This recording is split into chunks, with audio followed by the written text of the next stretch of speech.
राम राम साथियों, आज एक्सेल की क्लास का तीसरा दिन है जिसमें हम लोग सीखेंगे कि किसी भी सीट के कॉलम को ऑटो फिट कैसे करते हैं। तो उसके तीन तरीके होते हैं, तो वो तीनों तरीके हम लोग सीखेंगे कि कॉलम को ऑटो एडजस्ट या ऑटो फिट कैसे करते हैं। जैसे मैंने इसमें पहले से ही फॉर्मूला लगा रखा है, तो मैं बता देता हूं किस प्रकार से।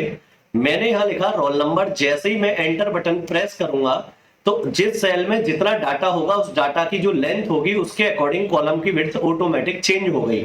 मैंने यहां लिखा स्टूडेंट्स नेम।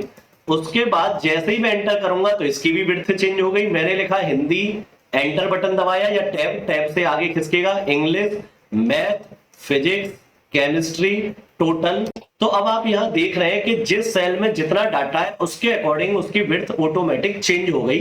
तो ये कैसे हुआ, उसके लिए क्या करना है, जिस सीट के कॉलम ऑटो फिट करने हैं उस सीट को पहले आप ओपन कर लो और माउस से उसके ऊपर राइट क्लिक करके आपको व्यू कोड के ऑप्शन में जाना है और यहां जर्नल के ऑप्शन में जाके वर्कशीट ऑप्शन लेना है और यहां एक फॉर्मूला लिखा जाएगा cells dot entire column dot auto fit. इतना लिख के आपको एंटर बटन दबाना है। ये ध्यान रखना है इसमें स्पेस नहीं होना चाहिए, स्मॉल लिखो या कैपिटल वो आपकी मर्जी है, पर स्पेस नहीं होना चाहिए। तो फॉर्मूला क्या है, cells dot entire column dot auto fit. उसके बाद आपको इसकी विंडो को क्लोज कर देना है। अब आप किसी भी सेल में जो डाटा लिखोगे उसके अकॉर्डिंग, डाटा बड़ा है तो उसके अकॉर्डिंग कॉलम बड़े हो जाएंगे और डाटा छोटा है तो कॉलम छोटे हो जाएंगे। एक तो तरीका ये है। दूसरा तरीका क्या है कि आप पहले डाटा लिख लीजिए जिसमें आपको लिखना है। आपने लिखा रोल नंबर, आपने लिखा स्टूडेंट्स नेम, आपने लिखा फादर्स नेम, फिर उसके बाद आपने लिखा मदर्स नेम, फिर उसके बाद आपने लिखा एड्रेस। तो अब हम ये चाह रहे हैं इसके कॉलम ऑटो फिट कैसे होंगे अब बाद में। तो जितने कॉलम ऑटो फिट करने उतने कॉलम की हेडिंग को आप सेलेक्ट करें माउस से, यानी कि A B C D E column हमने सेलेक्ट किया।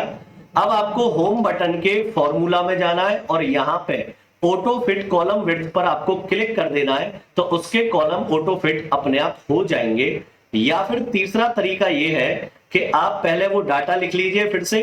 तो हमने यहाँ पे लिखा रोल नंबर, उसके बाद हमने लिखा स्टूडेंट्स नेम, फिर हमने यहाँ लिखा फादर्स नेम, उसके बाद हमने यहाँ पे लिखा मदर्स नेम और फिर हमने यहाँ पे लिखा एड्रेस।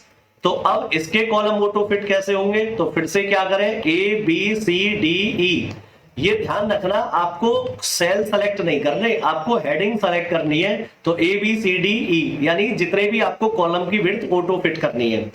अब जिस कॉलम की ऑटो फिट करनी है वो सब सेलेक्ट हो ही गए। अब आपको कॉलम के बीच में ऐसे माउस पॉइंटर लाना है। अब आप देख सकते हैं एरो चेंज हो गया। जैसे ही आप डबल क्लिक करेंगे तो डबल क्लिक करने से भी कॉलम ऑटो फिट हो जाएंगे। तो ये तीन तरीके हैं कॉलम को ऑटो एडजस्ट करने के लिए। तो इसी के साथ आज की क्लास बस इतनी ही। यदि आपको क्लास अच्छी लगी हो तो लाइक भी कीजिए, सब्सक्राइब कीजिए, कमेंट भी कीजिए और दोस्तों के साथ शेयर भी कीजिए और हमें बताइए कि आपको क्लास कैसी लगी। तो इसी के साथ जय हिंद, जय भारत।